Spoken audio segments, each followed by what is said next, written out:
Me han dado un interesante trabajo para esta mañana y es hablar la introducción del Sermón del Monte.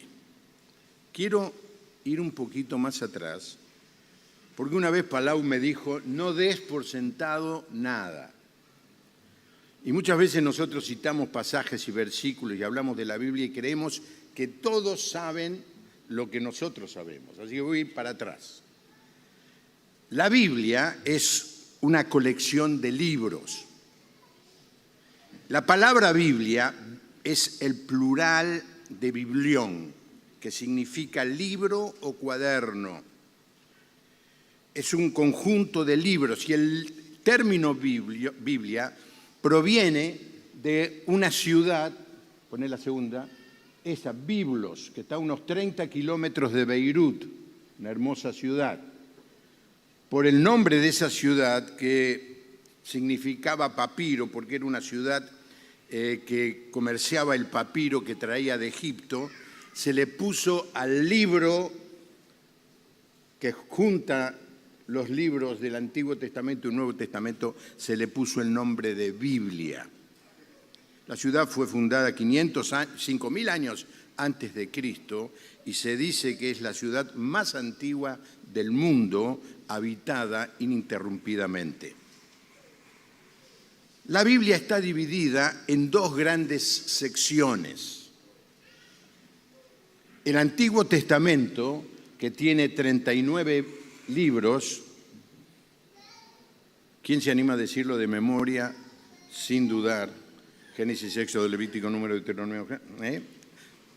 Lo deberíamos saber, porque cuando se nos invita a leer alguno de esos pasajes, sabemos que Oseas no está después de Romanos, por ejemplo.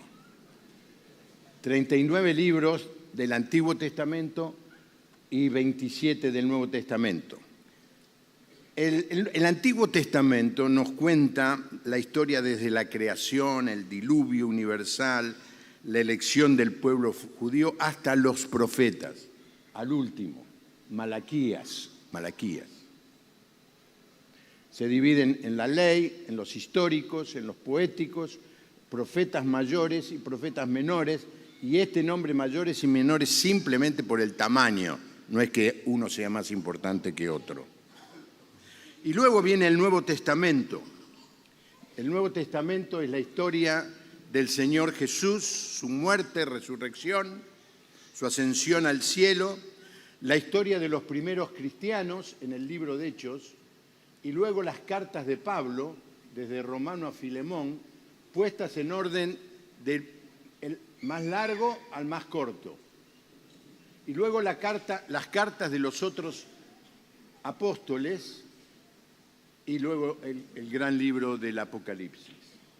Nosotros nos vamos a enfocar en este primer libro, el primero porque está en primer lugar, no necesariamente porque fue escrito primero, algunos se suponen que Marcos fue escrito primero, pero es el libro de Mateo.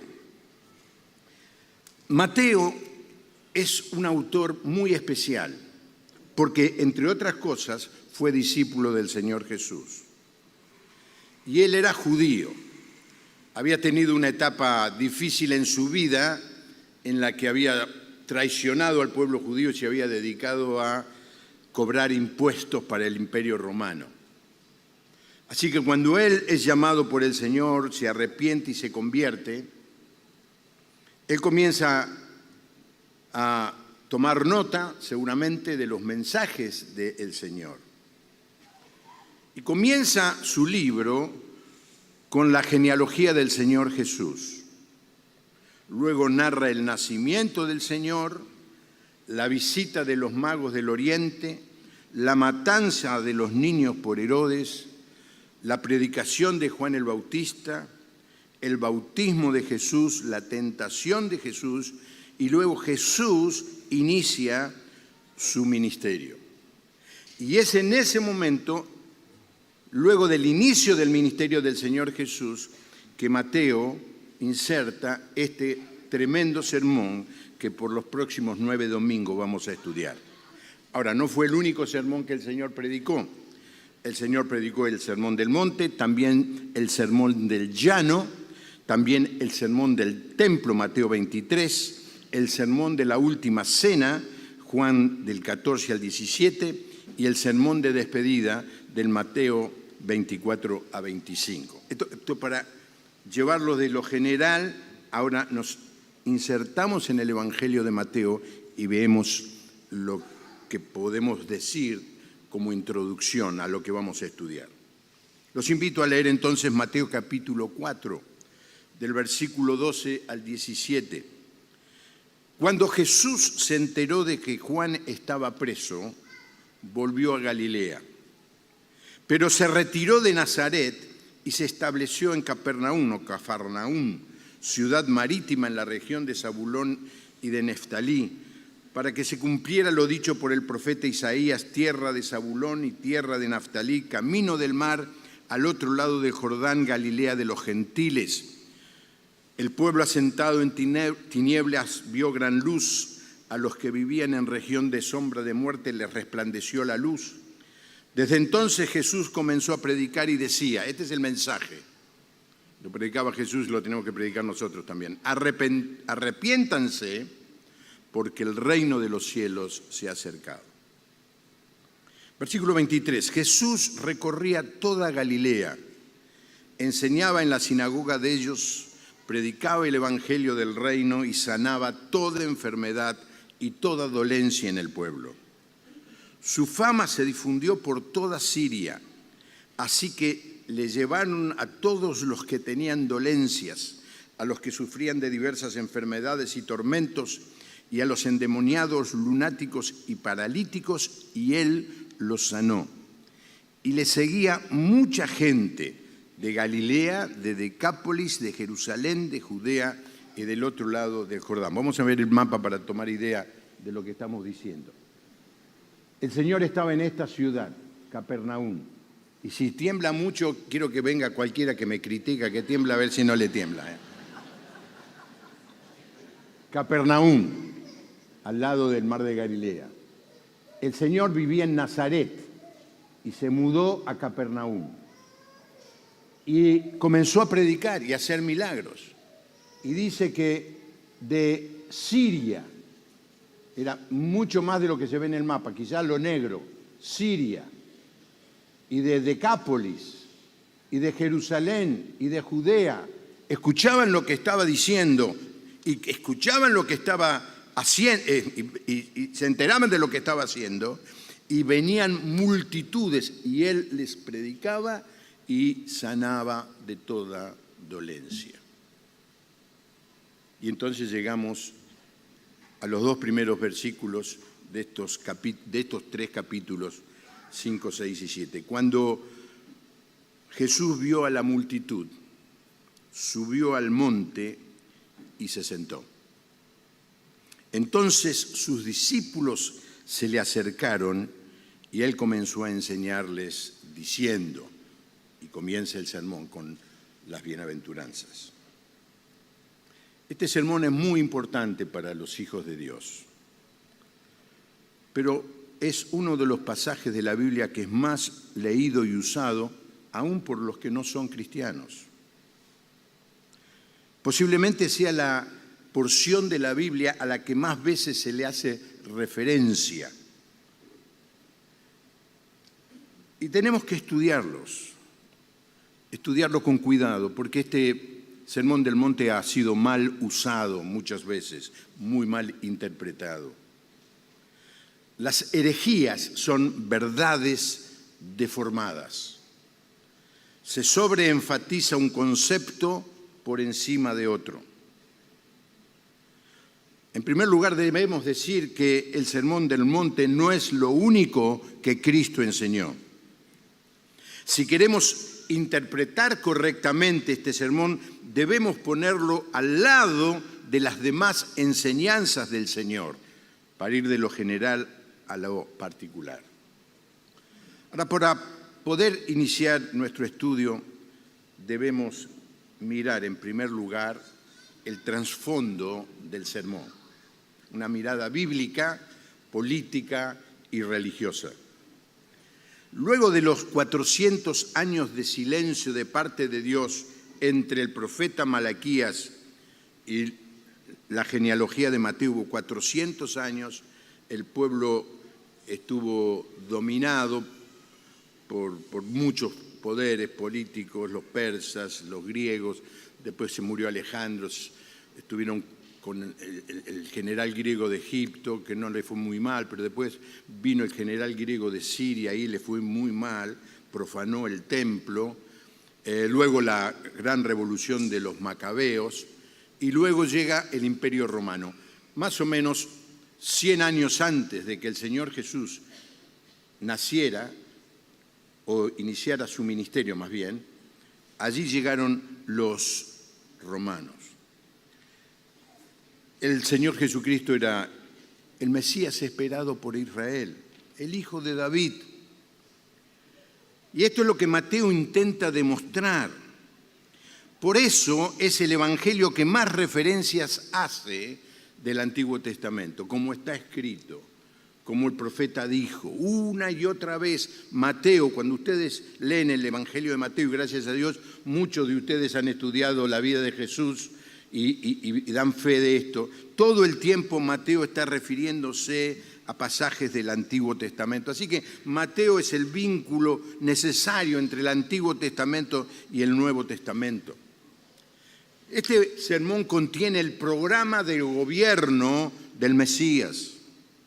Ahora, el Mesías había llegado, el rey se había establecido, pero el pueblo no tenía claro cómo iba a ser ese reino. Ellos esperaban un líder político y militar que le iba a devolver a Israel su antiguo esplendor. Inclusive ellos esperaban a alguien que llevara a Israel a ser mucho más grande de lo que fue con David y Salomón. Ellos pensaban, y piensan en el día de hoy, que va a ser la potencia más grande del mundo para siempre, jamás. Así que muchos se sintieron decepcionados porque las enseñanzas de este Mesías no tenían nada que ver con lo que ellos esperaban. El Señor les hablaba a ellos de la vida espiritual, de lo que los hombres verdaderamente son. Aquí en este sermón son bienvenidos los pobres, son bienvenidos los mansos, son bienvenidos los pacificadores. En este sermón lo que el hombre exalta, Dios lo menosprecia. Lo que los hombres menosprecian, Dios lo exalta. Los ciudadanos de este reino nunca van a ser aceptados por este mundo. ¿Me entienden esto? Los ciudadanos del reino de Dios nunca vamos a ser aceptados por este mundo, porque le representamos lo que el mundo rechaza. Y nosotros rechazamos las cosas por las que el mundo se interesa. Ahora, una mirada religiosa. La sociedad religiosa estaba muy confundida en la época del Señor Jesús. Había 4 grupos: los fariseos, los saduceos, los esenios y los celotes. Para los fariseos, la piedad consistía en observar todas las tradiciones y cumplir con todo lo que los rabinos requerían. Una religión muy para hacerse ver. Los saduceos no le daban importancia a cumplir con estos mandamientos, eran liberales, rechazaban las enseñanzas. Por ejemplo, no creían en la resurrección, ni en los ángeles, ni en una vida futura. Ahora, los saduceos y los fariseos eran los que más poder tenían en Jerusalén. Y lo notamos eso y lo vemos eso cuando el Señor es juzgado y luego llevado a la cruz. Luego estaban los esenios. Algunos piensan que Juan el Bautista fue esenio. Allí están en Qumran, donde se encontraron los rollos, la ciudad o el lugar donde vivían los esenios.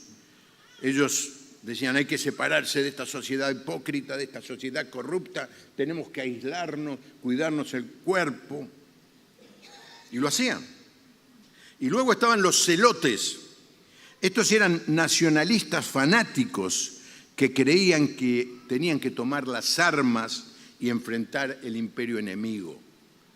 Jesús tuvo algún discípulo que había sido celote. Los fariseos decían, vamos hacia atrás, tradicionalistas. Jesús les dice, la verdadera espiritualidad no consiste en lo externo. Los saduceos decían, vamos adelante, eran modernistas. Jesús les enseñó que su racionalismo era contrario al espíritu de la fe. Los esenios decían, vamos hacia afuera, eran separatistas. Jesús les enseñó que la piedad comienza en el corazón antes que en el cuerpo. Y luego los celotes, vamos en contra, eran activistas. Jesús les dice, la palabra clave no es la revolución, es la adoración. Por supuesto, el Señor Jesús no representaba a ninguno de estos grupos. Jesús enseña en este sermón y en toda su enseñanza que la vida correcta a los ojos de Dios es desde adentro hacia afuera. Comienza en el corazón y se evidencia en una vida justa. Así este es rápidamente el contexto del sermón. Tenemos que hablar del predicador del sermón. No hay ninguna duda que fue Jesucristo. El más grande de los predicadores, predicando el más grande de los sermones. Aquí no hay ni exageración ni equivocación. Y la fuerza del mensaje estaba dada por la personalidad del predicador. Alguien dijo que el sermón es verdad transmitida a través de la personalidad. Si el carácter del predicador no nos convence, no nos va a convencer su predicación. Porque no somos impactados solamente por las palabras del sermón, sino por el predicador de estas palabras. Así que si queremos estudiar este sermón, debemos estudiar la vida de nuestro Señor Jesucristo. Su vida es el sermón más elocuente. Su vida hizo que en algún momento le preguntara a sus detractores, Juan 8:46, ¿quién de ustedes puede demostrar que yo tengo algún pecado? Y si digo la verdad, ¿por qué no me creen? Y nadie, dice el texto, se animó a contrarrestar o a contestar esta pregunta. Pues no encontraban ni un pequeño detalle en la vida de Jesús. Ningún enemigo pudo abrir su boca. Y este sermón es poderoso porque fue el Señor, el Santo Hijo de Dios, que lo predicó. Y podemos ver el resultado de su prédica. Cuando terminó Jesús estas palabras, final del capítulo 7, la gente se admiraba de su doctrina, porque les enseñaba como quien tiene autoridad, y no como los escribas. Lo hemos dicho muchas veces. No hace mucho prediqué un sermón sobre la iglesia que Dios bendice y hablando de la evangelización, te dije, cuando le hables a alguien, la persona, antes de creer en lo que decís, quiere creer en lo que vos sos. Y el Señor Jesús, sin ninguna duda, fue alguien que respaldaba con su vida, 100%, la palabra que daba. Ahora, el estilo del sermón. Viendo la multitud, dice, subió al monte y sentándose vinieron a él sus discípulos. Se sentó. Era la costumbre de los maestros en Israel. Si enseñaban mientras caminaban, esta enseñanza se podía considerar informal. Pero si estaba sentado, esta enseñanza tenía una mayor validez. Jesús les dijo, en la cátedra de Moisés se sientan los escribas y los fariseos. La palabra cátedra significa asiento. En el asiento de Moisés se sientan los escribas y fariseos. Los maestros de Israel hacían uso de su autoridad enseñando sentados. Y el Señor acostumbraba a enseñar sentado. En capítulo 26 dice, Mateo 26, 55, y en aquella hora dijo Jesús, a la gente, como contra un ladrón habéis salido con espadas y con palos para prenderme. Cada día me sentaba con vosotros enseñando en el templo y no me prendisteis. Es decir, la actitud del Señor cuando quería enseñar y mostrar su autoridad era sentarse. Y es lo que hace. Sube a un monte, como dijo Diego, no se sabe bien dónde es. Si vas a Israel de turismo religioso, te llevan a un lugar donde dicen que es, pero puede ser. En general, más bien, no. En un lugar, posiblemente eligió un lugar cerca del mar de Galilea, para poder utilizar la brisa que viene del mar, de ese lago, y la acústica le pudiera ayudar para que muchas más personas le escucharan. Es interesante que la ley el Señor la dio en un monte, el monte Sinaí. Y aquí es la interpretación de la ley la que el Señor está dando en este monte. Ahora, los destinatarios del sermón. ¿A quiénes fueron dirigidas estas palabras? Este es un aspecto muy controvertido. Al principio les hablé a aquellos que no conocen mucho, no manejan mucho el tema de la Biblia. Ahora le voy a hablar un poquito más a los que tienen más años de convertidos. Los nuevos, quédense con la primera parte del sermón. Ahora me voy a meter en un tema un poquito escabroso. Porque algunos piensan que es un mensaje dirigido a los perdidos para mostrarles el camino de la salvación. Si fuera así, este sermón enseña que el camino a la salvación sería por obras y no por gracia. Leamos Efesios 2 para demostrar que esta aseveración es falsa. La aseveración de quienes piensan que este mensaje sirve para entender cómo hacemos para ir al cielo. No. Efesios dice, casi lo tendríamos que saber todos de memoria, repítanlo conmigo en voz alta, porque por gracia sois salvos por medio de la fe. Y esto no de vosotros, pues es don de Dios, no por obras, para que nadie se gloríe. Así que no fue la intención del Señor al dar este mensaje, decirles, tienen que cumplir todo esto, porque más adelante voy a decir, es imposible cumplir totalmente, cabalmente, el Sermón del Monte. En segundo lugar, algunos dicen que las palabras de este sermón solo tienen aplicación secundaria para los creyentes del día de hoy. Hace unos 25 años estudiamos este sermón en la iglesia y cuando me tocó hablar, lo estudiamos en las células, ¿no? Realmente no fue como ahora que vamos a dar los sermones en el púlpito sobre el tema. Se acercaron un par de hermanos separadamente y me dijeron, pero el sermón del monte es para el milenio. Si no entendés, no te haga problema. No es para ahora. El Señor lo predicó para ese momento en la historia de la humanidad, cuando el Señor Jesucristo venga a instaurar su reino milenial, y es allí donde esto se va a cumplir. Sí. Así que no se aplica primariamente al día de hoy. Esto se aplica en el futuro. Esto tiene algunos problemas. Si esto fuera así,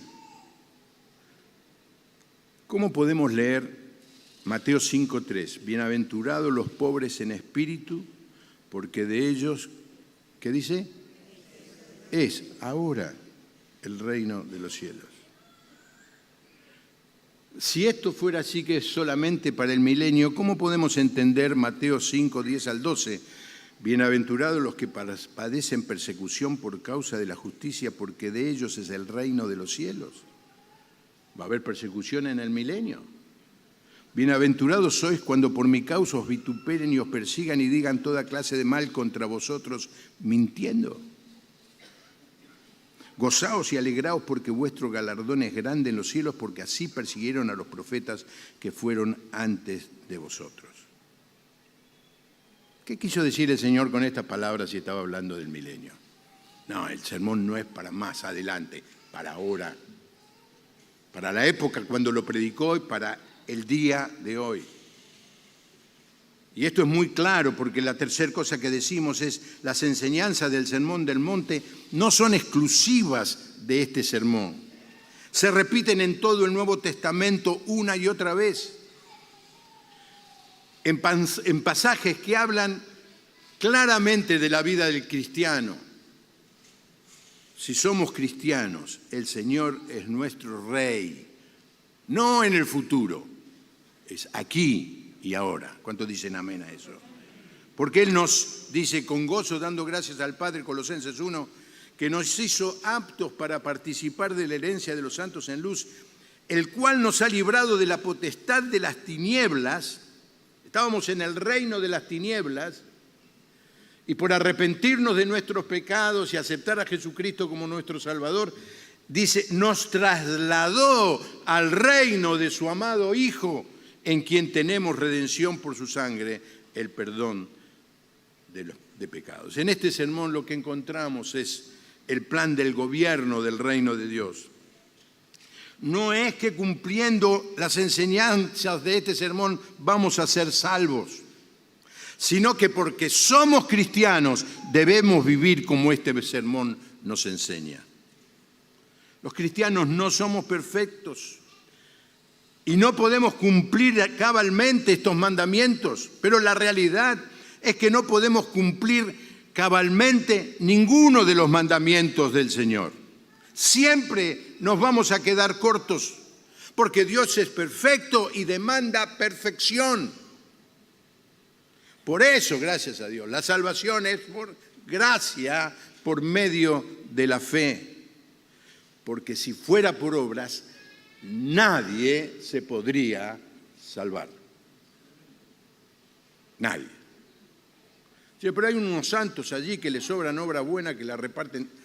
No. No hay justo, dice el texto, ni aún uno. Todos hemos pecado. Así que, ¿a quién está dirigido este sermón? Viendo la multitud, subió al monte y sentándose vinieron a él sus discípulos. Primer grupo, sus discípulos. ¿Quiénes eran sus discípulos en ese momento? Aquellos que habían escuchado el mensaje, se habían arrepentido y habían creído en Jesucristo como el Mesías esperado. Porque el Señor ya había predicado, no es lo primero que hace el Sermón del Monte. Yo les leí, les mostré en el mapa, ya había predicado y había hecho milagros y la gente se agolpaba, especialmente en Capernaum, porque querían escuchar más y querían más milagros del Señor. Dice que después que Juan fue encarcelado, Jesús vino a Galilea predicando el Evangelio del Reino de Dios, Marcos capítulo 1, y diciendo, el tiempo se ha cumplido y el reino de Dios se ha acercado. Y este es el contenido del mensaje. Lo repito otra vez para que no haya duda. Arrepentíos y creed en el Evangelio. Los hombres que se habían arrepentido y habían creído eran sus discípulos. Cuando él subió al monte y se sentó, vinieron a escuchar lo que él les iba a decir.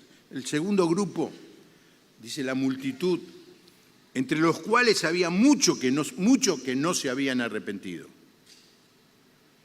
Gente que venía por curiosidad, gente que venía por ver los milagros que hacía el Señor. Y a ellos le dice en este sermón, Mateo 7:13, entrad por la puerta estrecha, porque ancha es la puerta y espacioso el camino que lleva a la perdición. Y muchos son los que entran por ella.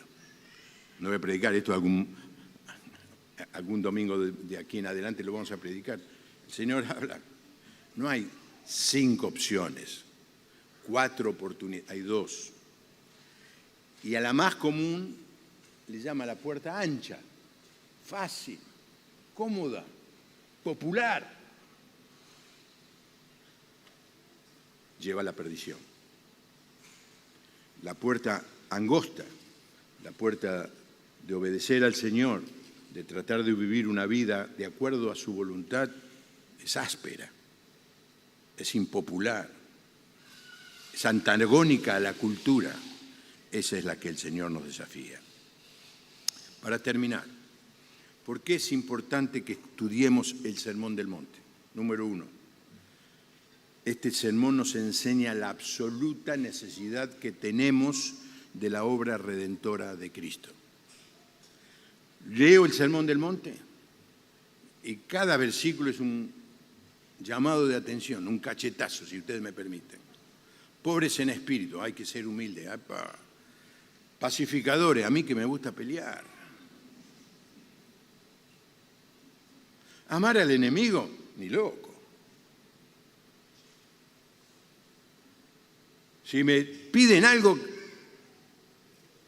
me piden el auto, no. Te presto, qué sé yo. El auto no. Y dices, si te piden algo, dalo. Es un mensaje muy fuerte. No lo puedo cumplir. Pero gracias, que mi salvación no depende de que lo cumpla, depende de la gracia de Dios. Ahora que soy salvo, debo buscar, leer su palabra, estudiar este sermón y aplicarlo en mi vida. Tu vida no va a llegar a la perfección, pero tu vida va a cambiar, como dijo Diego, un escalón más, acercándose al Señor Jesús. Y nos ayuda, en segundo lugar, a evaluar si es genuina nuestra fe. Porque cuando yo lo leo, digo, no, esto no me gusta a mí. No, esto yo no lo voy a cumplir. Esto no me interesa. Esto me va a hacer el hazme reír de la división, del barrio, entre mis amigos. Pero si tu fe es genuina, vas a decir, me cueste lo que cueste, pueda o no pueda hacerlo, lo voy a intentar hacer. Tercer lugar, este sermón es un tremendo método para evangelizar. Porque si aprendemos a vivir las enseñanzas de este sermón, vamos a ser personas diferentes a lo común del barrio, de la calle, del trabajo, de la universidad. Y la gente está esperando encontrar gente diferente. Y cuando ve gente diferente, entre otras cosas, feliz, y ahora voy a hablar un poquito de eso, feliz, porque el sermón empieza con felicidad y termina con felicidad. Va a decir, yo quiero tener lo que vos tenés. Y es así, el sermón nos enseña cuál es el secreto a la verdadera felicidad. Los salmos comienzan con un sermón sobre la felicidad. Y el Señor comienza este sermón hablando de la felicidad. Leámoslo con cuidado. Y termina hablando de alguien feliz, aunque el texto habla que es prudente.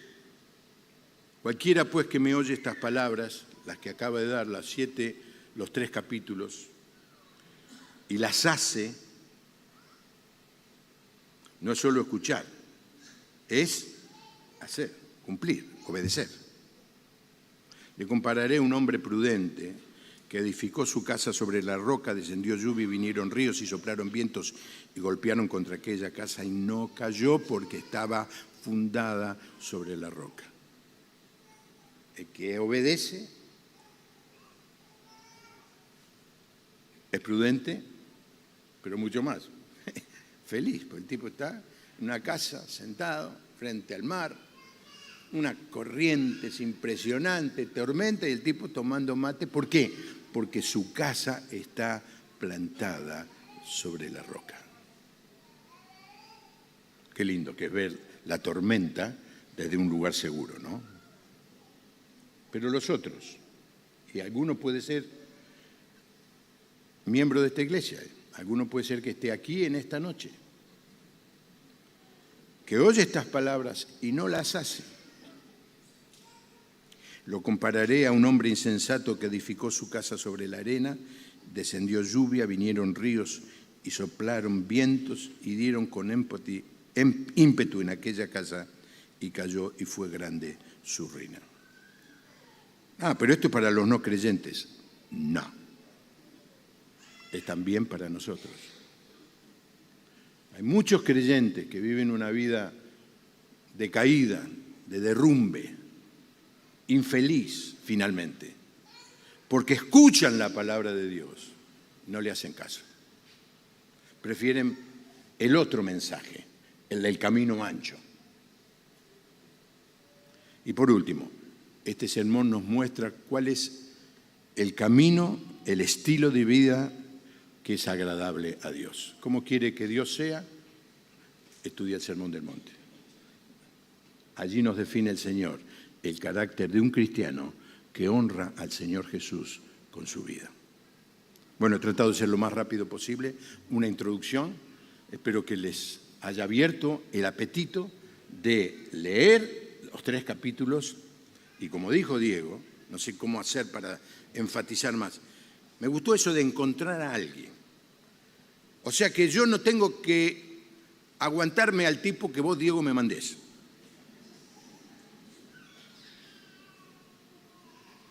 Puedo ir yo y buscar a alguien. Y si no encontrás a alguien, quejate a Diego. Y cuando alguien estén buscando con quién charlar, se van a encontrar. Porque es mucho mejor leer este capítulo, estos 3 capítulos y estudiarlos domingo a domingo, no de golpe todo, vamos a empezar a hacer otros 8 sermones charlándolo con otro. El otro va a hacer preguntas que vos no hacés. Una manera de estudiar es preguntarle al texto qué es lo que quiere decir, qué es lo que quiso decirle a esa gente, qué es lo que me quiere decir a mí, cuál debe ser mi reacción. Y te aseguro, como dijo Diego, dentro de 9 semanas la iglesia va a dar un paso adelante. Si no encontrás a alguien, le voy a ampliar el trabajo a Diego, a Jorge, a Víctor y a mí. Vengan y dicen, no encuentro a nadie. Yo te encuentro a alguien. De tu edad, no, pareja no, Alguien que venga y pueda acompañarte en este tremendo desafío. Amén, hermanos. Oramos al Señor. Gracias, Señor, por tu palabra. De tapa a tapa la reconocemos como inspirada y útil para nosotros, para nuestra vida. Gracias, Señor, también por la mente que nos has dado, que nos diferencia de cualquier otro ser de este planeta. Con la mente podemos estudiar, leer, aprender, discutir, pensar. Pero gracias, Señor, especialmente te damos por el Espíritu Santo, que usa tu palabra y la aplica a nuestra mente y nos enseña toda verdad. Gracias, Señor, te damos. Pedimos, Señor, que nos bendigas como iglesia en este desafío que nos hemos puesto de estudiar este sermón en las próximas semanas. Señor, que aquellos que no tienen con quién hacerlo se animen, venzan cualquier prejuicio, reserva, temor y se encuentren con otros para hablar, reflexionar, aprender y ayudarse unos a otros a obedecer esta enseñanza. Gracias, Señor, porque no nos dejas solos si donde estemos tu Santo Espíritu nos va a ayudar, Te bendecimos, Padre. Nos lanzamos a esta aventura sabiendo que tu corazón está contento y mucho más cuando ves a tus hijos dispuestos no solamente a escuchar, sino a obedecer. no solamente a ser oidores, sino hacedores de tu palabra. Nos desafiamos, nos comprometemos a eso. En el nombre del Señor Jesús. Amén. Vamos a cantar, Willy.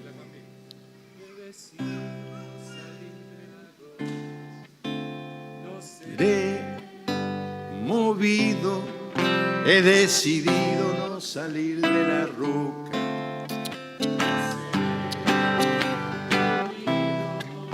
He puesto en mi corazón ser salvo como Él. He decidido no salir de la roca. Jesús. Otra vez, Willy, vamos. He decidido no salir de la roca, no seré movido. He decidido no salir de la roca, no seré movido. He propuesto en mi corazón ser santo como Él. He decidido no salir de la roca. Jesús. ¿Cómo era? Jesús. Jesús. Jesús.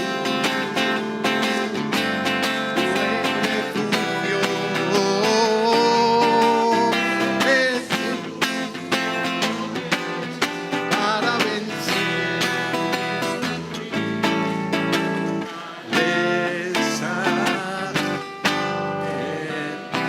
La segunda parte otra vez, Jesús. Jesús, tú eres la roca. Jesús, mi santo refugio, mi santo refugio. Jesús, el poder para vencer y destruir fortalezas del mal. Amén. Qué lindo terminar así, Willy. Que Dios le bendiga.